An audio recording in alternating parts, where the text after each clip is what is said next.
On This Week in Enterprise Tech, remote work is made possible by a good set of tools, some actually offered for free. Plus, distance learning is on the rise. So we're going to go through some tools to help you and your organization get on board. Plus, Brian, Curtis, and I talk with a great guest, Prasanna Singaraju, co-founder and CTO of Qentelli, talk about digital transformation. And we also go over the current challenges of moving your organization to the cloud and how to make sure you do it right the first time. TWiT on the set. This Week in Enterprise Tech is brought to you from LastPass Studios. Stay in control when it comes to your company's access points and authentication. LastPass makes enterprise-level security simple. Check out lastpass.com/twit to learn more. Podcasts you love. From people you trust. This is TWiT.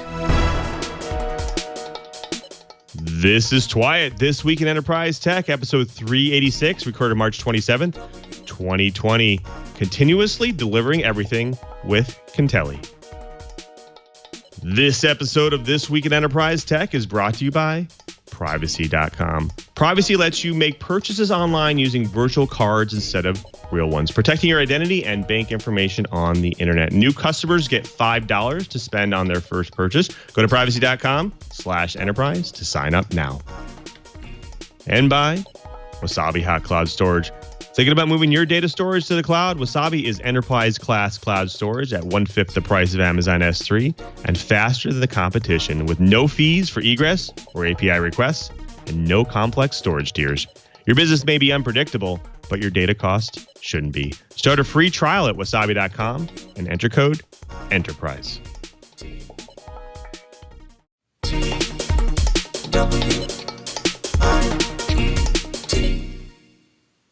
Welcome to TWiT, This Week in Enterprise Tech, the show that is dedicated to you, the enterprise professional, the IT pro, and that geek who just wants to know how this world is connected. I am your host, Louis Maresca, your guide through this big, giant world of the enterprise. But I definitely don't want to guide you by myself. I need to bring in the professionals, the experts in their field, starting with our very own Mr. Curtis Franklin. He's the senior editor over there at Dark Reading. Curtis, how is the home bunker? Are you staying safe, keeping busy? We are safe. We are busy. We are socially separated from everyone around us. So I think we're doing okay. We're looking forward to the day when we can go back and join our fellow citizens in close proximity. But until then, we'll just stay here looking at security stuff and being grateful for the company of the TWiT Riot. Well, speaking of busy, we have our very own geek in paradise, Mr. Brian Chee. We're going to celebrate something soon, right? Yes, this coming Wednesday, the April Fools, I am officially retiring from the University of Hawaii, and looking forward to that. Unfortunately, the last 2 years, I've been trying to get the research groups to realize that they need to get someone for me to cross-train. Do they listen? No. Are you all set? You're all packed up and ready to go? No, not even close. I'm going to have to be in my lab doing a lot more cleanup. Sadly, I'm going to have to start packing up my 3D printers and things like that. I've actually been printing face shields for nurses. The entire maker community has really been stepping up. They have. Well, speaking about ready to go, I'm ready to go and jump into some of the enterprise news. Now, remote working is made possible by a good set of tools nowadays, some actually offered for free.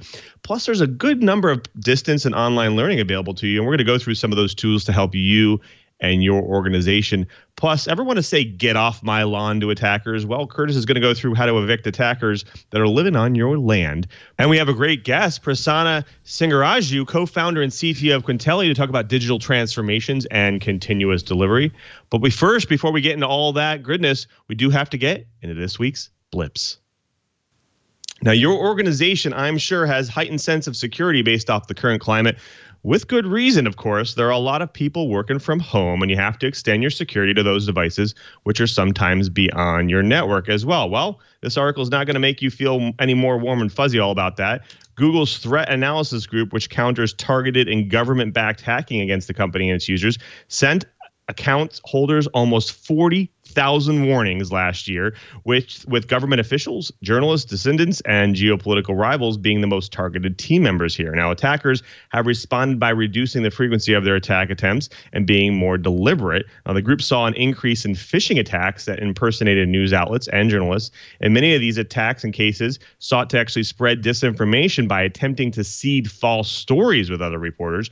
Other times, attackers sent several benign messages in hopes of building rapport with journalists or foreign policy experts. Now, the attackers, who are most frequently from Iran and North Korea, would later follow up with an email that included a malicious attachment. That's not good. Now, countries with residents that collectively received more than 1,000 warnings included the United States, India, Pakistan, Japan, and South Korea. Now, the software maker said it saw extensive activity from 5 specific groups sponsored by Iran, North Korea, and Russia. Now, as part of the report, it also described a targeted attack carried out by the Sandworm, now believed to be an attack group which is working on behalf of the Russian Federation. Now, Sandworm has been responsible for some of the world's most severe attacks, including hacks on Ukrainian power facilities that left the country without electricity back in 2015 and 2016. Now, this is an interesting graph on the page here that you should check out, because it actually shows you how impactful the Sandworm was through the last 3 years. One observation that Google users should note is all of the phishing attacks the company has seen in the past few years, none have resulted in a takeover of accounts protected by the Account Protection Program. I guess it goes to show you, MFA does slow down the bad guys.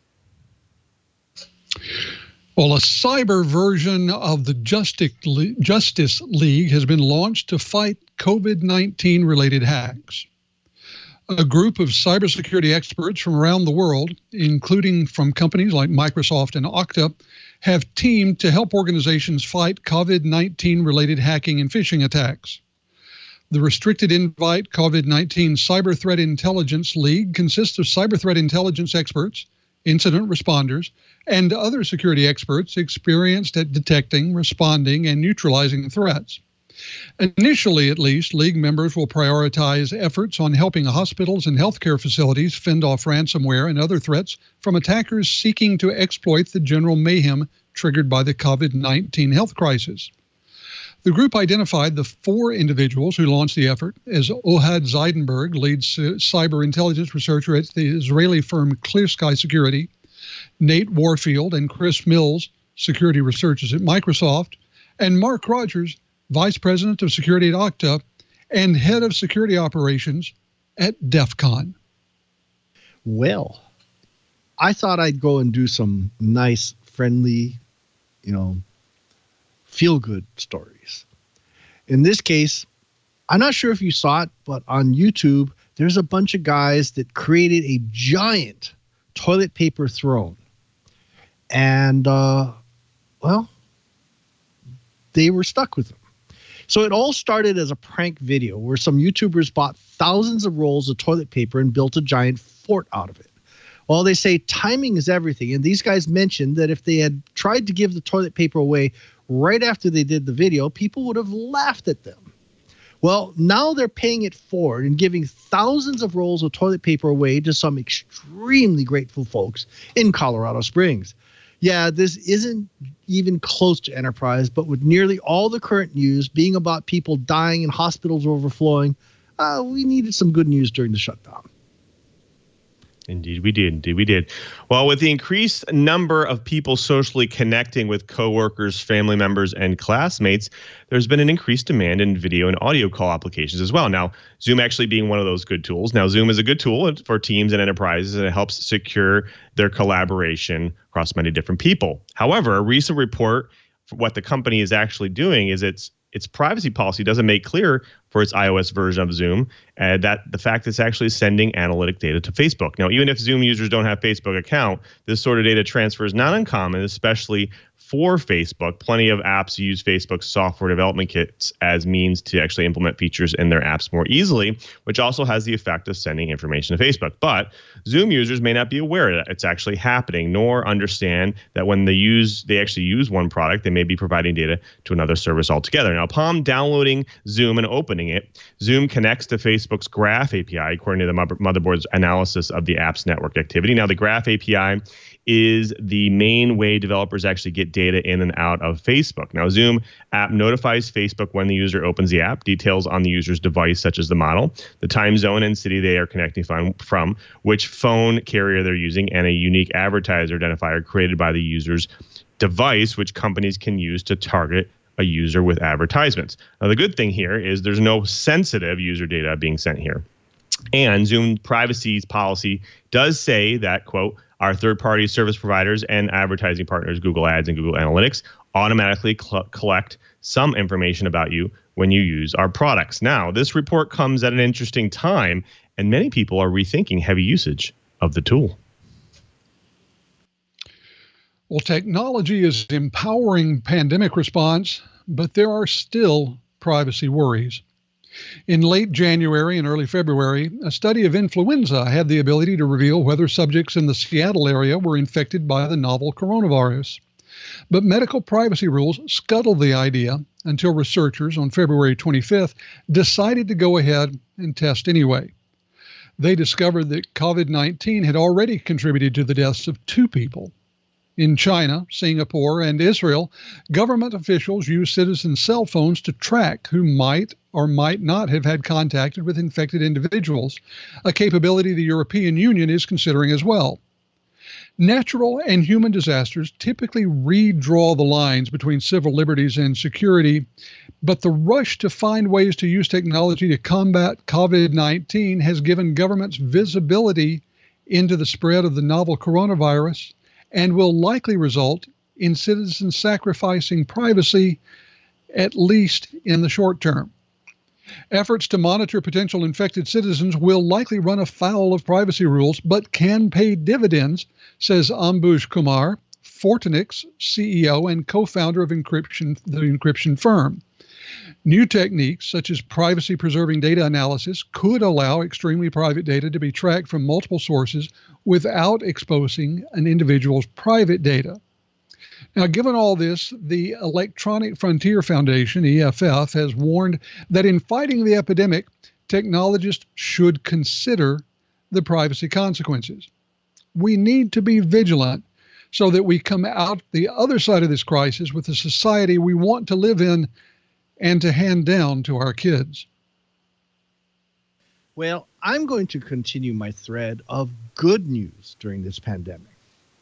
Let's face it, the vast majority of the news is about COVID-19 pandemic, and everybody is freaking out. What I'd like to point out is that there are some pretty amazing things that are happening as people step up to help. First one, makers around the world are working with medical professionals to build ventilators based upon those squeeze balls you've seen EMTs using, and several folks have come up with ingenious designs for face shields. Heck, I'm printing them out now using the design from Prusa Manufacturing. Another one, a major manufacturing firm, actually several, are building ventilators and face shields according to the regular plans, with some firms shifting to only making N95 face masks.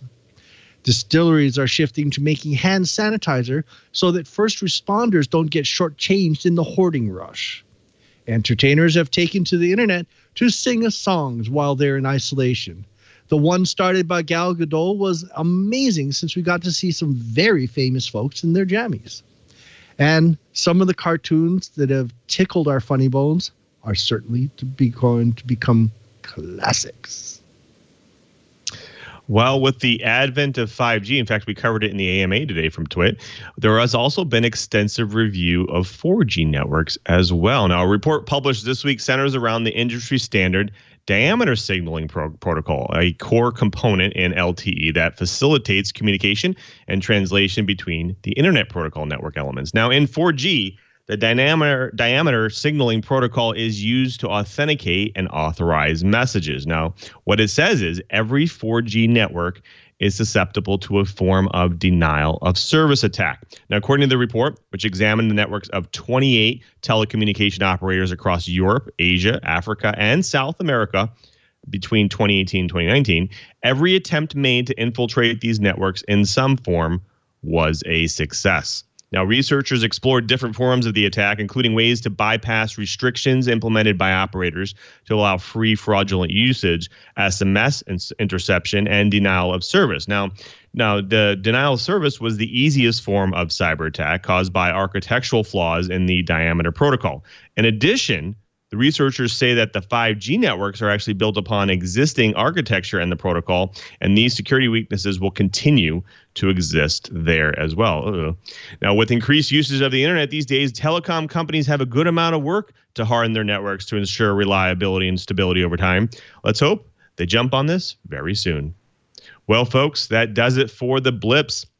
Next up, we have the bites. But before we get to the bites, we have to thank a really great sponsor of This Week in Enterprise Tech, and that's privacy.com. Now, you don't use the same password everywhere, right? Well, you don't want to use the same credit card number when you shop online either, right? Well, privacy.com gives you a brand new virtual Visa or MasterCard number for every purchase you make online. Doesn't that sound cool? Now, download their browser extension from the Chrome Web Store or their Android iOS app and link your virtual cards to your U.S. checking account or debit card. And Privacy lets you control all of your finances. Set a spending limit, control your subscriptions and recurring payments. Never worry about forgetting to cancel your subscriptions or free trials ever again. Make sure you never accidentally get billed twice or upgrade without your consent. Now, with their credit card service sharing feature, you can easily and safely send someone a privacy card straight from your dashboard in just a few clicks. Currently, this actually works on desktop only right now. No more copying, pasting, or screenshots. Your recipient won't need a privacy account to access the shared card. Just click the shared button when viewing a card, enter an email address to share it to, and Privacy will handle the rest. Now, they have some really great security features. Feel safe about making purchases anywhere online. Privacy is PCI DSS compliant and held the same security standards as your bank. That's right. You can definitely trust that. Now, sensitivity information is secured using military-grade encryption. That means your information is encrypted using split key encryption with partial keys held by separate employees. Now, no single person can access the sensitive information on the server without requiring multiple keys to actually decrypt it. Now, Privacy does not sell your data. That's right. They do not sell it. Your information is safe within their network. Now, with their free personal plan, create up to 12 cards a month, secure merchant, lock, and signal use, or choose between their two paid versions, Pro and Teams. Now, Pro is just $10 a month. It actually gives you access to everything that is included in the free personal plan, but you also get 1% cash back on all purchases and 36 cards a month. That's cool. You actually get a cash back option there. Now, if you're an own small business owner or you are in charge of a team, the Teams option is just $25 a month, and you have access to everything that's included in the Pro version with the addition of a dedicated account manager. That's right, 60 cards a month and transaction limits tailored to your business needs. Now, I'll tell you one thing. I've done this before. I've used this service before because a lot of times I can't trust retailers, or I can't, like, for instance, some that leak data, and what those retailers are. So sometimes I use it for purchasing online here. I definitely use that. The one reason why I would use this for sure is subscriptions. I can tell you, I've used it before for subscriptions, like 30-day trials, or people who say, hey, 30-day trial, but you must cancel. And if you don't cancel, you get charged for the next month. I never remember those. I never remember to go cancel them. Well, guess what? You don't have to remember anymore because you're not going to get charged when you use one of these generated cards. So, in fact, it's really great and easy to use because it's right on your iOS or Android phone, or right in the Chrome web browser that you're using already. So I would definitely check them out because it's definitely a useful tool. Head to privacy.com/enterprise and sign up for an account. As a special treat for our viewers, new customers will automatically get $5 to spend on their first purchase for a limited time only. Yep, that's free money. Go to privacy.com/enterprise and sign up now. And we thank privacy.com for their support of This Week in Enterprise Tech. Well, folks, it's now time for the bites. Now, we all are probably working remotely now, right? Everyone's doing social distancing. They're doing quarantining in place. And I think a lot of business organizations, gig economy, all of these are working remotely, and they need ways to do that. And in fact, they need ways to not only do work, but also learn as well. I mean, not only if you have kids or if yourself want to do distance learning, you need some kind of tool, whether it's collaboration, video conferencing, or just distance learning in some way. Now, I'll tell you one thing. Global gatherings are basically on a shutdown. In fact, we've seen Mobile World Congress shut down. We've seen Facebook F8, the Adobe Summit. A lot of conferences are shutting down. So how can you actually do these things remotely? So I want to get into some of these tools, and I'm going to actually share this with my coworkers because there's a ton of great tools, and there's a lot of options here. And I want to get some commentary on what they think about how useful they are. Now, I'm going to start with a very simple one, and people don't necessarily talk about this one that often, which I don't know why. Now, it is from my company, Microsoft, but I'll tell you it's an oldie but goodie. It's Skype. Now, Skype is a free option. It also has group video up to 50 people. People actually forget this. Not only that, you can allow to share your screen and do other things. And so if you need to do conferencing, if you're a small business or if you're a medium-sized business that don't necessarily have a video conferencing option, this might actually work for you. And not only that, it works on every one of your devices. It actually works on Linux. And plus, there's some interesting topics you can do here. Like you can blur out your backgrounds. You can do stuff like that so you don't have the kids running around. And a lot of people already have it. It's pretty much one of the most used video conferencing apps around the world. And so I think it's definitely useful. Now, I have an interesting tip here that you might want to try out.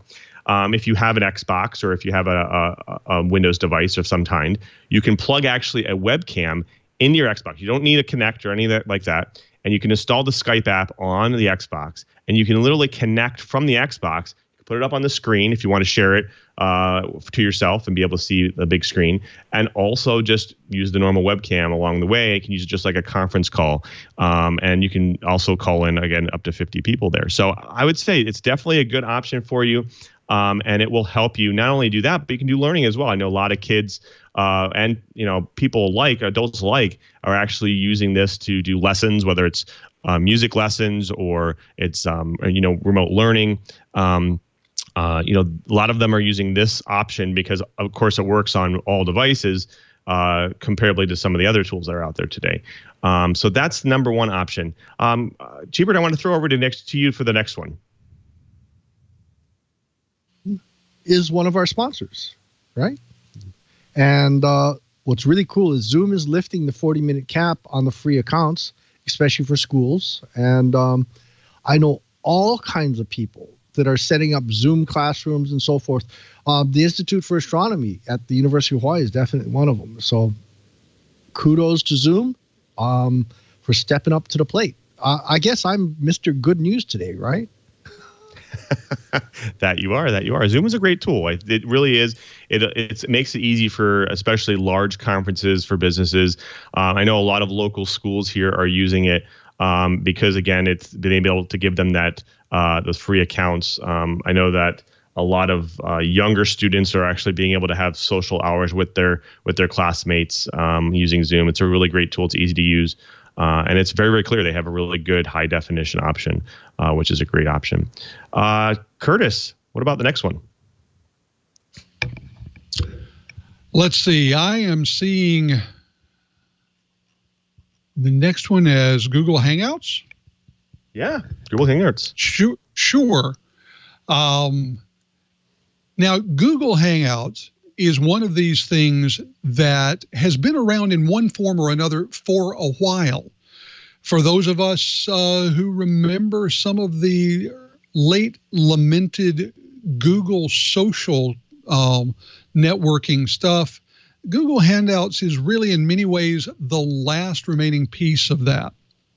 Now, Google Hangouts is familiar to organizations that use the G Suite for their enterprise collaboration.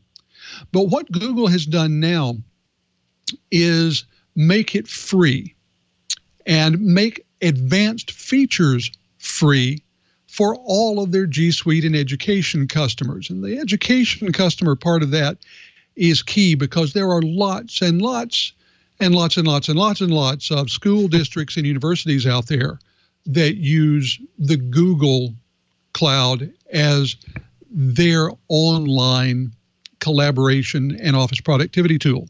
Now, the key here is that meetings can have up to 10,000 viewers or 250 visitors, the difference being really in how interactive they can be. For classrooms, though, 250 visitors in a single domain is huge. That's enough for a serious classroom or a serious lecture hall at the university level. So especially if you're in the university or in a company that deals with the universities heavily, look at Google Hangouts for their enhanced capabilities for no enhanced money. Indeed. Okay, so the next one is very near and dear to my heart. Obviously, Microsoft Teams. So I use that every day. We basically test its capabilities pretty much every day, all day long. And so I can definitely vouch for its capabilities and its scalability. Now, if you're already an Office 365 customer, enterprise customer, most likely you already have Microsoft Teams. But if you don't, they're actually offering it for free as well for a short, limited time. You can actually get a lot of the capabilities for Microsoft Teams for free, and a lot of the Office 365 components for free as well. In fact, it's the Office 365 E1 offering. You get 6 months free there, and you'll be able to use Microsoft Teams. Now, the interesting thing with Teams is it's got a lot of the capabilities of all the other services as well.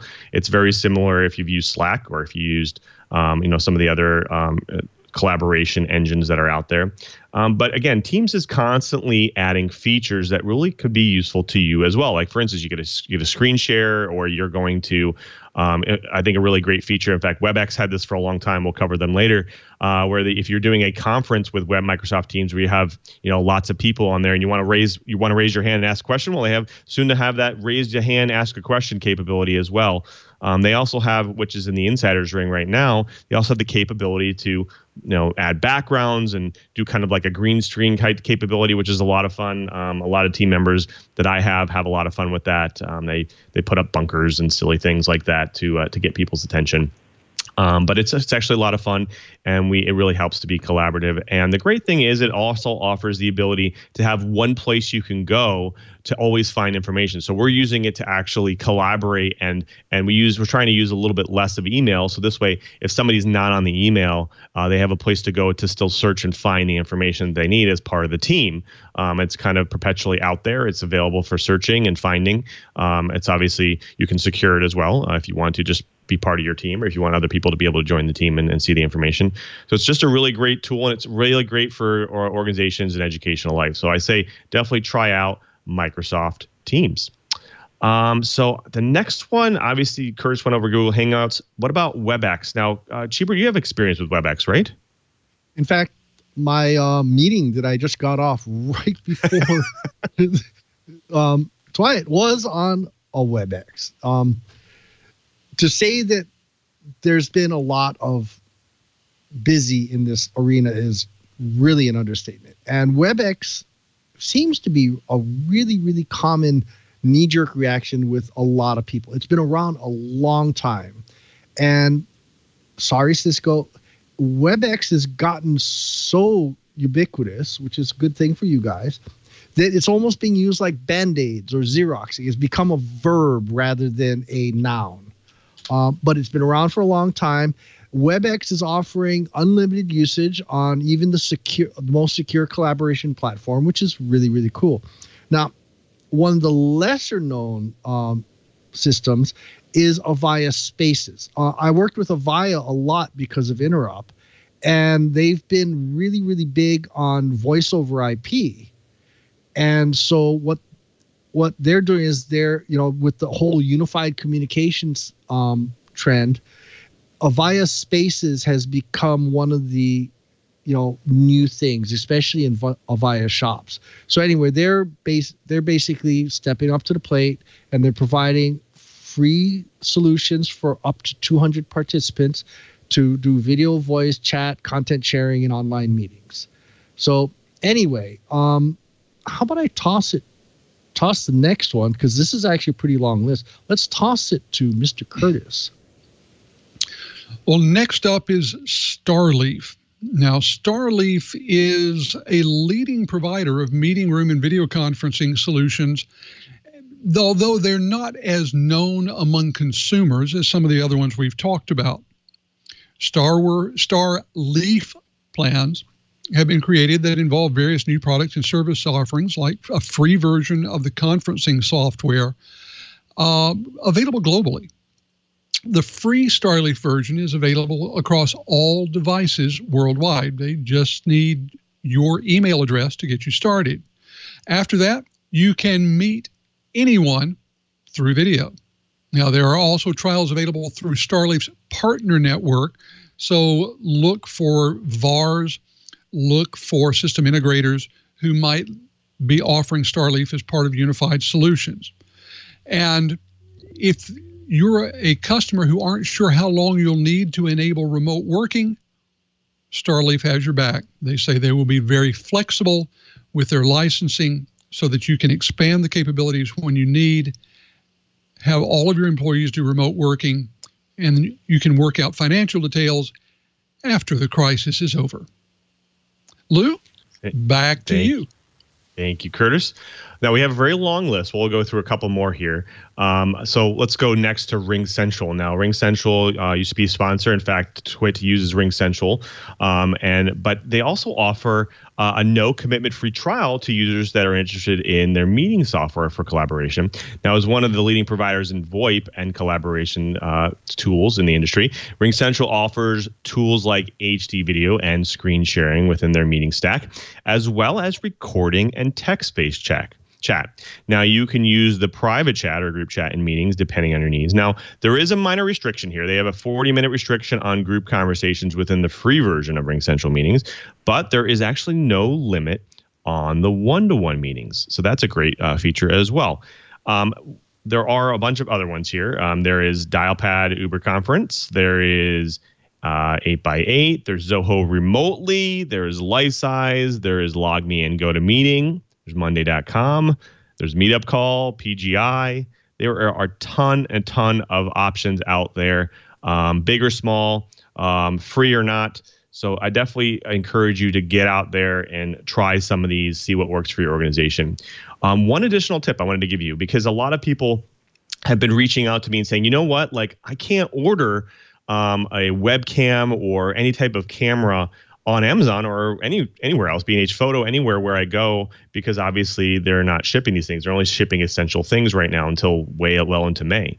So the question is, how do I get what I have already working? And so I'll give you two quick tips. There is a great set of tools that you can actually use that actually some cost minor money, but they will actually help you use the tools that you already have. In fact, one of them is I actually use a tool called SparkoCam. It's by Sparko Soft, I think. We talked a little bit about this on the AMA today. It's a camera application that lets you connect your Canon DSLR, digital SLR, via the USB port from your Nikon or your Canon camera, and it will create and allow it to be a virtual webcam. Now, the cool thing about the Canon one is you can get rid of all the on-screen stuff, like, for instance, the focusing square and all that stuff, and it can literally look like a camera, a webcam. The coolest thing is you get to use all the lenses that you have already, and you get to use a bunch of new features that's on there. You can do green screen, you can do anaglyph 3D effects, you can do animations, you can even stream your desktop right on the video stream, so you don't have to switch back and forth to streaming, to sharing your desktop with some of these other apps.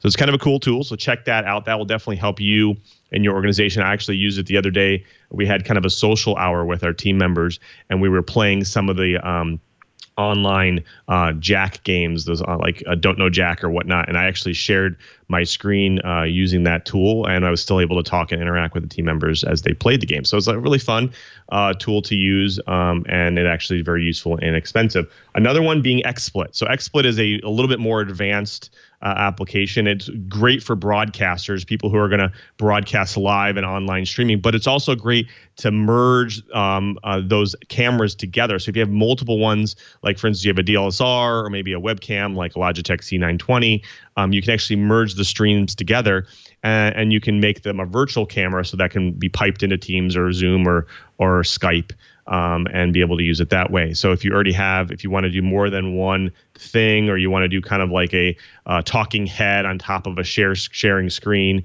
you can kind of merge those two things together using XSplit. So some really great tools. I guess you can call them prosumer type tools, but they're inexpensive. They're software, so you can buy them online, install them on your PC, and you don't need to purchase any additional hardware if you already have some of that stuff already. So some great tips and some great tools. And hopefully this will definitely help you and your organization move forward in this time of remote working.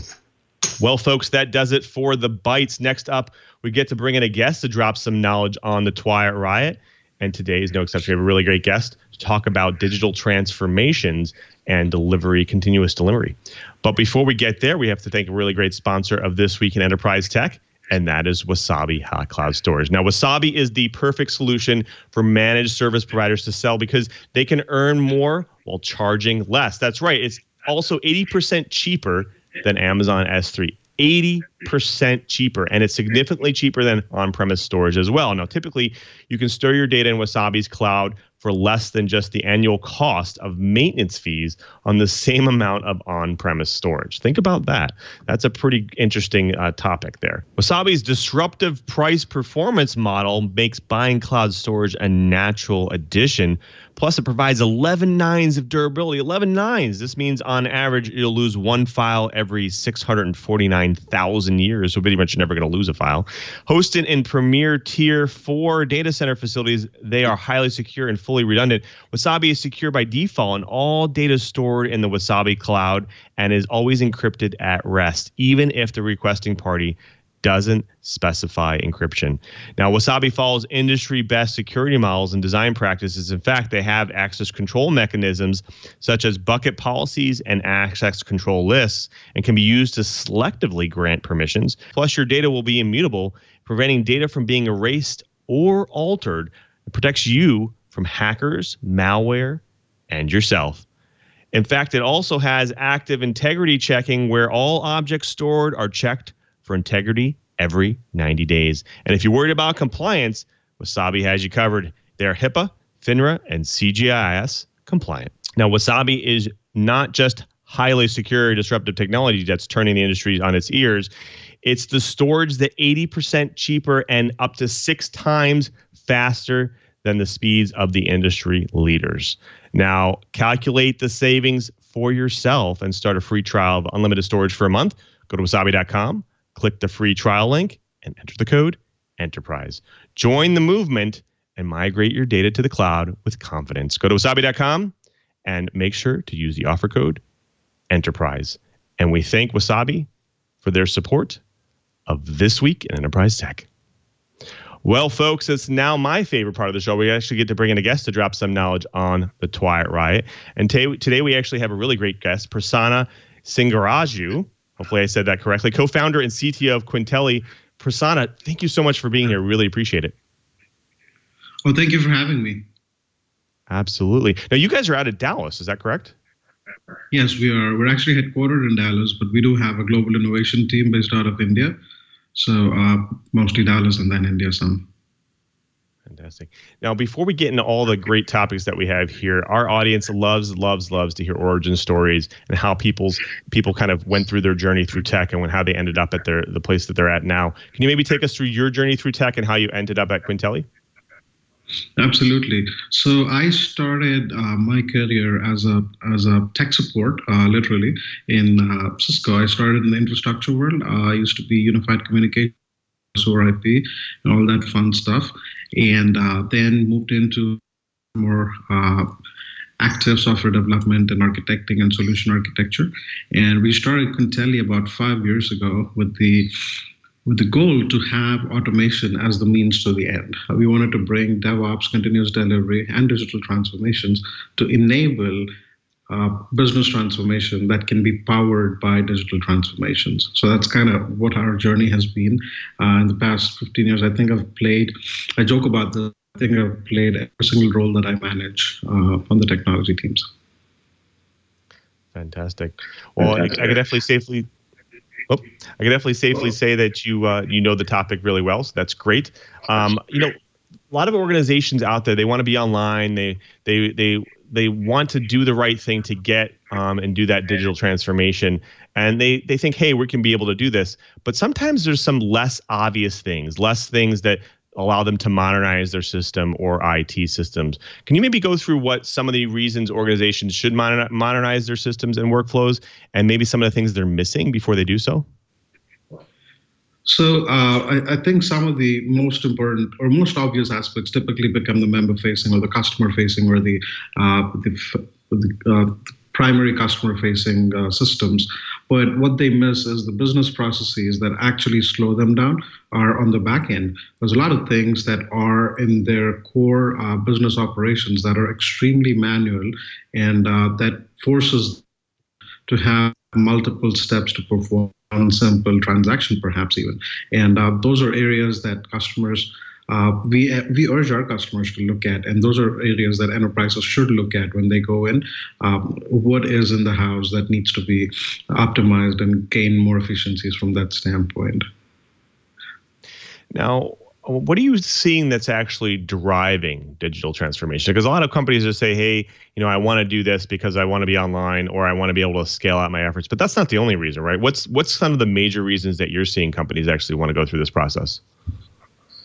To me, what you just described, I want to be online, is only digitizing the problem, right? So you're only providing a digital way of accessing your legacy. I think the primary driver is if they want to stay in business, customer experience is key. Customer experience has become the primary driving factor.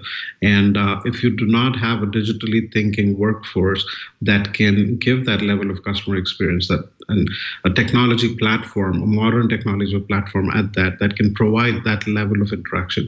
Customer experience to me is driven by multiple aspects. It's not just the user experience anymore. It is the performance. It is the number of clicks I need to be able to do something, right? So things like that. And everyone wants answers in real time, not even near real time anymore. People want answers in real time. So with all that, if all needs to come together, then you need to have a larger capability as it relates to the technology platforms, as it relates to the business processes, as it relates to the automation that can enable those things, and to stay ahead of competition and various other things that can make that happen. This is the way to go about it. Those are the driving factors more than I need to be available, right? Right. So that's interesting that you said that, because a lot of organizations, they say, hey, we want to be able to do and develop software. We want to be able to do DevOps. We want to be on the cloud. We want to be able to have continuous integration and deployment. We want to have all of these things, but they're not necessarily thinking of a lot of the challenges that go along with it. So can you maybe go through some of the challenges you're seeing when people say, hey, I'm just going to go and do this right away? Are they forgetting about things like security and other things? Absolutely are. So I think two things, right? One is the cultural aspect of it. The dungeon masters, people that have architected, that have created the solutions, they want that to stay. So what they end up doing is they try to make that lift and shift thought process. They bring that lift and shift thought process, and that slows them down more than giving them efficiencies. And the second aspect they're not thinking about is security is almost becoming like an afterthought still. Security is thought of as another team's responsibility rather than a part of the engineering life cycle. And that is a major drawback in the way that people are approaching the security architecture. Sorry, I didn't see that coming. And then from an infrastructure standpoint, people want the modern, like you mentioned, CI, CD, DevOps, and everything else. People are thinking about infrastructure as a code. People are thinking about all of these things, but that is adding more ramifications from a security standpoint. They're creating more exposure points. So it has to be more thought through, more. MFA was one of the topics that was talked about earlier. Great point. Even when you're using your cloud infrastructure, your cloud setup, it's very important to have MFA and things like that, and static analysis, dynamic analysis within the application engineering lifestyle rather than just a penetration test at the end of the day. So moving to the cloud only moves your problem to a new place is something that people need to acknowledge, and they need to employ the right tools and the technologies that can actually keep their security at bay. Now, the interesting thing here is, again, you talked a little bit about lift and shift. A lot of times applications that are on premise, they want to be able to kind of, scale them out to the cloud, move them to the cloud so they're accessible, more around the internet, more around, more globally. You probably work with a lot of different companies out there. What are some of the interesting challenges about maybe modernizing application packages to work in the cloud? So I think the workloads, right? So understanding the workloads, understanding the business processes, understanding the workflows within those workloads is something that people need to look at. And it's not just about taking my application stack and going off to the cloud, right? It's no longer as simple as that. You need to have a well-supported, well-orchestrated architecture that can actually be event-driven, that can actually take care of a lot of things that you don't normally expect in an on-prem kind of setup. So those are things that have to be brought in, and those are things that have to be thought through as well. And when you actually go through a lot of these things from an architectural standpoint, it's extremely important to define whether you use a managed service or whether you're going to build versus buying someone else's software. Those are all the things that have to be considered. And understanding your core services, which is, I call them domain-based microservices, and then the shared services that you can have across a variety of other platform elements that can be used. So those are things that have to be thought through when you go through this. Fantastic. Well, I do want to bring my co-host back in because they're chomping at the bit here in the behind the scenes. I think I'll go to Chee first. Chee? I've got a lot of curmudgeons that I work with. Sort of old time. So we've got some really great buzzwords here. Digital transformation. We have development processes. We have all kinds of great buzzwords that were showing up, but how do we explain this digital transformation to our curmudgeon boss? And how do we do this? We need to justify it if we want to buy it. So we need give us a little bit of help. Think curmudgeon. Absolutely.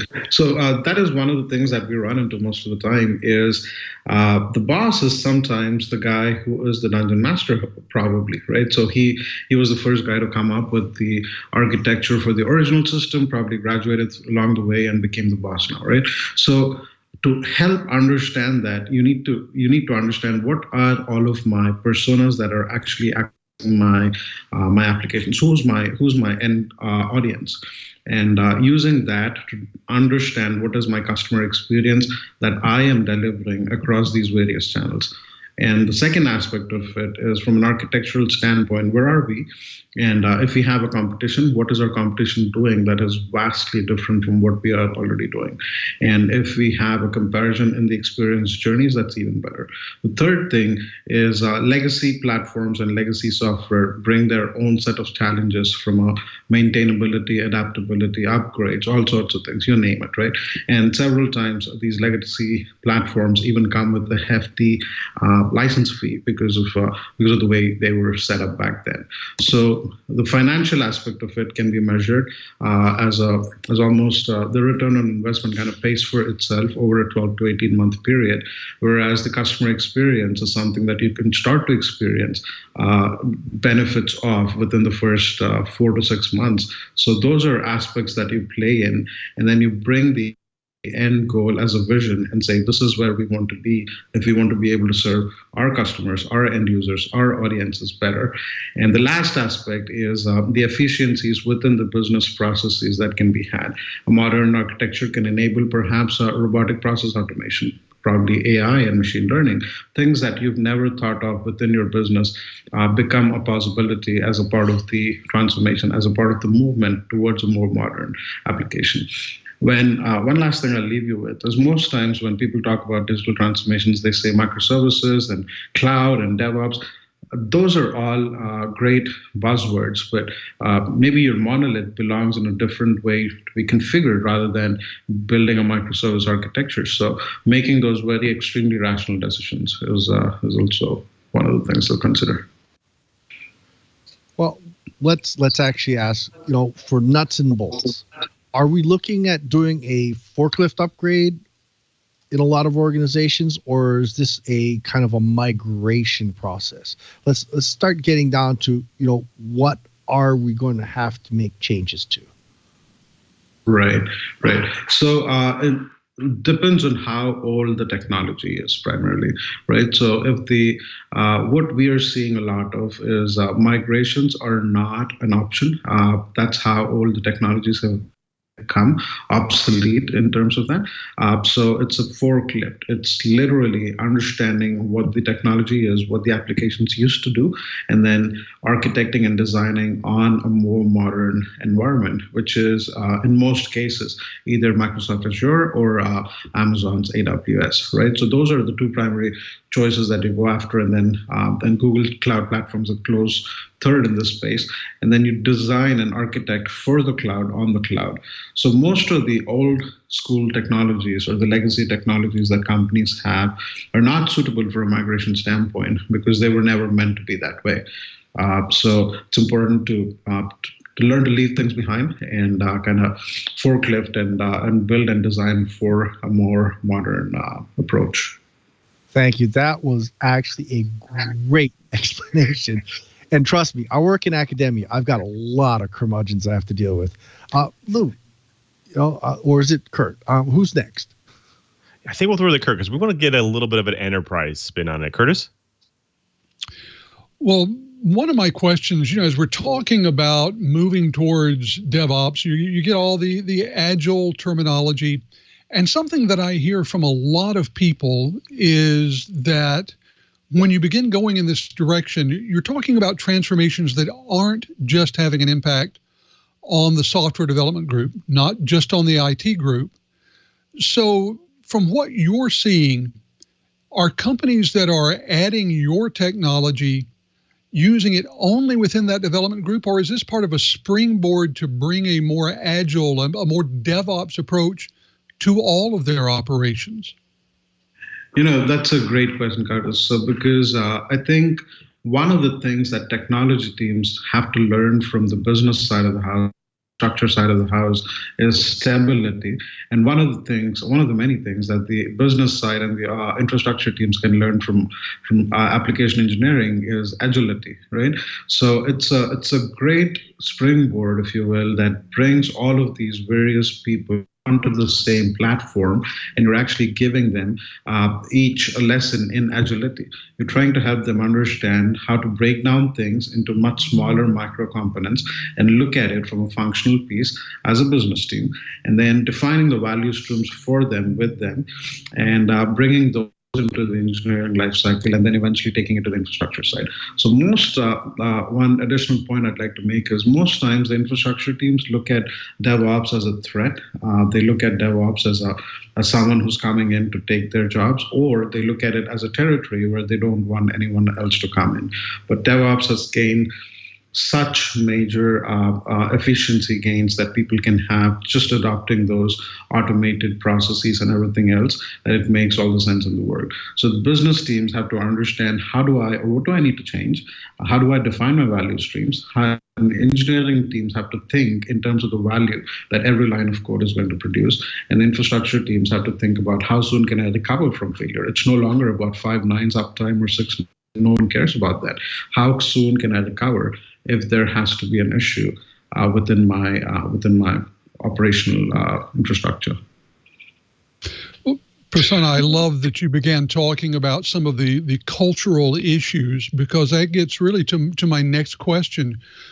If an organization brings your technology in-house, do you find that the changes that they must make in their methodology, in their culture, are more profound than whatever they have to learn about using your technology? I mean, is it a case of once they get the practice down, that using your products and services are sort of a natural flow, or will it be a learning experience sort of on both pieces of that transformation? That's a great question. The initial learning curve is pretty steep, especially for our organizations that have not gone into the agile journey, that have not gone through the natural progression within the engineering life cycles. So there's a lot of technology learning curve and also a cultural learning curve. So we focus on the cultural aspect of it at the start. So agile transformations is a great way to look at it at the start. And then we take those and help them understand the sprint or Kanban or whatever else methodologies, but understanding things in terms of incremental changes, incremental chunks, and defining the value in terms of the incremental gains that can be had for a longer term benefit. So defining the roadmap and breaking them down into program increments or smaller chunks that are bite-sized, that are consumable, that can add a lot more value. So the cultural aspect of that is a much steeper change and learning curve for most companies than the technology piece itself. So I wanted to transition a little bit because, again, you kind of bring up a good point about once people start transitioning into the more of the continuous or incremental methodologies off that kind of old waterfall model, they want to do other things. Like they want to have more continuous integration. They want to be able to deploy those incremental updates efficiently, but they don't necessarily know what they need to be able to do or how they're supposed to do it. Can you maybe just describe a little bit about some of the organizations you work with to help them kind of move on to that platform? I know on your website you talk a lot about continuous delivery, which is kind of like also a very big challenge, kind of like sorcery to get that kind of right. And it'd be interesting to hear some of your, some of your experiences with some of those organizations. Absolutely. So the way that we've approached continuous delivery is what we call orchestrated engineering. So the planning has to be continuous. So it cannot be, I'm going to give you project vision, project goals, and then come back to me when you're done, right? So it's got to be incremental. It's got to be a continuum. Same way with the development, same way with the testing. You test first and then you develop. Kind of a mindset has to be brought in. And the biggest thing is the way I look at it really is pre-build and post-build activities, right? So when you look at the pre-build activities, it's got to be a lot of continuous planning and continuous development and continuous testing. But more importantly, bringing in the aspect of how do I make this all automated? How do I set up my branching strategy or my repositories even to be able to support this thought process and this mindset? And post-build, my goal should be, I don't want my testing team to come in and tell when can I go live with something. I want the system to be able to make those decisions for itself. So automated pipelines, automated check gates, automated tests that can actually enable a lot of that. That's what I call continuous testing. And continuous testing has to include non-functional, which is performance, security, and all of these other aspects from an infrastructure standpoint, even customer experience, to be able to bring in all of those things to make the changes more seamless when they get into production. And the last thing, which I find extremely important, is a continuous feedback loop. So you need to understand, you need to set up beacons in the production side that can give you a continuous loop in terms of what your customers are experiencing. So bringing this all together, continuous planning, development, testing, integration, deployments, and feedback is what continuous delivery is all about. So I call it orchestrated engineering because it is literally like a symphony, and it has to be conducted to be very efficient. And the gains are to be had both on the business side and the technology and engineering teams, raising even some things like the team's happiness index goes much higher when such processes are adopted. Prasanna, thank you so much for being here. We're running a little low on time, but I did want to give you an opportunity to maybe tell the folks home where they should go learn more about Qentelli and some of the capabilities and some of the services that you guys offer. Well, thank you, Lou. I think they can, anyone who wants to learn more can reach out to me on LinkedIn or Qentelli.com, and you can get our insights, thought leadership, and insights. We have a lot of new blogs that we talk about, that we publish, which are very detailed. If you want to learn more, that is a great place to start. Fantastic. Well, folks, you've done it again. You've sat through another hour of the Best Dang Enterprise podcast in the universe, according to 9 out of 10 continuous feedback loops. But I want to thank everyone who makes this show possible, especially to my co-hosts, starting with our very own geek in paradise, Mr. Brian Chee. Cheebert, where can the folks find you, what you're doing, what you're working on all next week, and how can they get in touch with you about TWiT? Actually, I'm going to be hiding next week. Everybody is dumping on me because they know I retire on Wednesday. And but if time allows, I'm going to try and tweet what I'm doing and so forth. And I am ADVNETLAB, Advanced Net Lab. ought to be interesting. There's been some people talking I should move that Twitter handle to my students that are going to be taking over my lab when I retire. So I might become Cheebert.Hawaii. Lou, what do you think? You think people would mind if I moved to Cheebert.Hawaii? I don't think so. We could probably bridge that gap pretty easily for you. Yeah. Anyway, my email is also Cheebert@twit.tv, or better yet, why don't you send it to TWiT@twit.tv, and that'll hit all the hosts. Love to hear your show ideas. Love to hear your comments. We've got fairly thick skin. We've had some people say, "What are you thinking?" But then in the same breath, we've also gotten some emails saying, "Love the topic." So, who knows?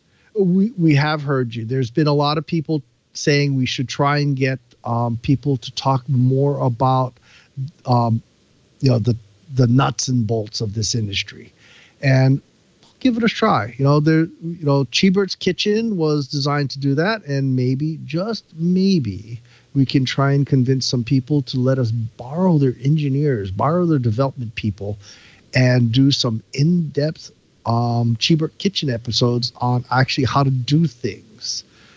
Maybe we can actually define some of the DevOps process. Maybe we can define what's happening with VPNs. Maybe we can define this and that and the other thing. We'd love to hear your suggestions. Anyway, onward, upward. Lou, take it back. I think those would be some good topics to get some more people in the trenches on the show to talk about how they're doing things. That'll be fun. Well, folks, we also have to thank our very own Mr. Curtis Franklin. He's, people love reading his stuff. People like finding him online. Curtis, where can the folks go find your stuff, all of the stuff that you write, as well as find you online? Well, my stuff is always at dark reading, and especially at the edge of dark reading. I've got a couple of good pieces, I think, coming up for the coming week. One is on free products and services being offered to help security professionals having to deal with the coronavirus pandemic. Another is a little more esoteric, coming out, let's say, Wednesday of next week. Would love to get people's input. These are some fairly specialized products. Love your take on them. I'll be pointing to those and other articles from my Twitter feed. That's at KG4GWA.